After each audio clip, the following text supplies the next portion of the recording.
Randeep analysis ক্লাসে তোমাদের সকলকে জানাই স্বাগত। আজ যে ভিডিওটি নিয়ে আলোচনা করব দ্বিতীয় পর্যায়ক্রমিক মূল্যায়নে 2025 শ্রেণী চতুর্থ বিষয় বাংলা রায়মার্টিনের প্রশ্নের উত্তর 4 নম্বর স্কুল। সঠিক উত্তরটির নিচে দাগ দাও। শম্ভুর 12, 13, 14 বছর বয়স। এটা হবে 12। উবা চকখড়ি লতাপাতা কাঠকুটো দিয়ে ছবি আঁকতে ওস্তাদ। এটা হবে কাঠকুটো। হাড়ভাঙ্গা পাতার গাছ শুশুনিয়া অযোধ্যা পাহাড়ের মাথায়। এটা হবে শুশুনি। ছেলেবেলা থেকে স্কট কারখানায় জাহাজে দোকানে কাজ শিখতে থাকেন। এটা হবে জাহাজে। শম্ভুকে বাইরে যেতে বারণ করেছিল কাক, গরু, বেড়াল। এটা হবে বেড়াল। লেখক গল্পটিতে যে জায়গার উল্লেখ করেছে সেটি হলো ইউক্রেন, অ্যামাজন, সুন্দরবন। এটা হবে অ্যামাজন। পূর্ণ বাক্যে উত্তর দাও। অ্যামাজনের জঙ্গলে গল্পের অগন্তুক ছেলেটির নীরব প্রার্থনা কি ছিল? তুমি যদি সত্যি এই অ্যামাজনের রক্ষাকর্তা হও, তুমি আমাকে আমার মা বাবা আর স্কুলের বন্ধুদের কাছে ফিরে যাওয়ার উপায় করে দিও। কবি সত্যেন্দ্রনাথ দত্ত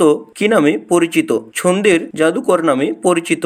দক্ষিণী মায়ের দুঃখ ঘোচাতে কবি কি করতে চান? দক্ষিণী মায়ের দুঃখ ঘোচাতে কবি বাণিজ্যে গিয়ে রাজ্য জুড়ে সুখ কুড়িয়ে এনে দক্ষিণী মায়ের লজ্জা ঢাকতে চান এবং মণিমুক্তা এনে দক্ষিণী মাকে রাজরানী বানাতে চান।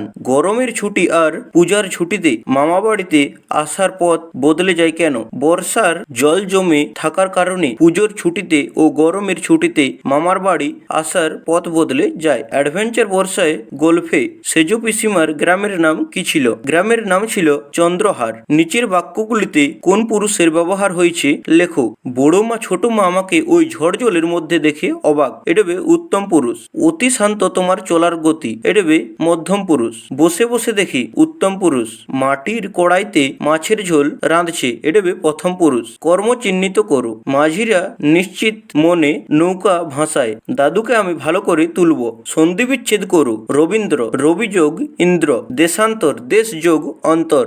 বর্ণ বিশ্লেষণ করো। চৌকাট। চয়হসন যোগ ঔ যোগ কয়হসন যোগ আ যোগ ঠ যোগ অ। কুস্তি। কয়হসন যোগ হস্যু যোগ দন্তস্বহসন যোগ তয়হসন যোগ হস্যই। পান্না ও চর শব্দটিকে দুটি পৃথক অর্থে ব্যবহার করে দুটি স্বাধীন বাক্য রচনা করো। পান্না কথার অর্থ মূল্যবান রত্ন। আমার ঠাকুমার কাছে একটি পান্নার হার ছিল। পান্না কথার অর্থ শরবত। গরমকালে শরবত খেতে বেশ ভালো লাগে। চর। চর কথার অর্থ তীর। নদীর চরে আমরা বনভোজনে গিয়েছিলাম। চর কথার অর্থ গোয়েন্দা। ও বেটা নিশ্চিত পুলিশের চর। ঘোষ বর্ণ ও অঘোষ বর্ণ আলাদা করো। ঘোষ বর্ণ হলো দ বর্গীজ র দন্তন্য। অঘোষ বর্ণ হলো খ ক অন্তস্তজ ত ফ।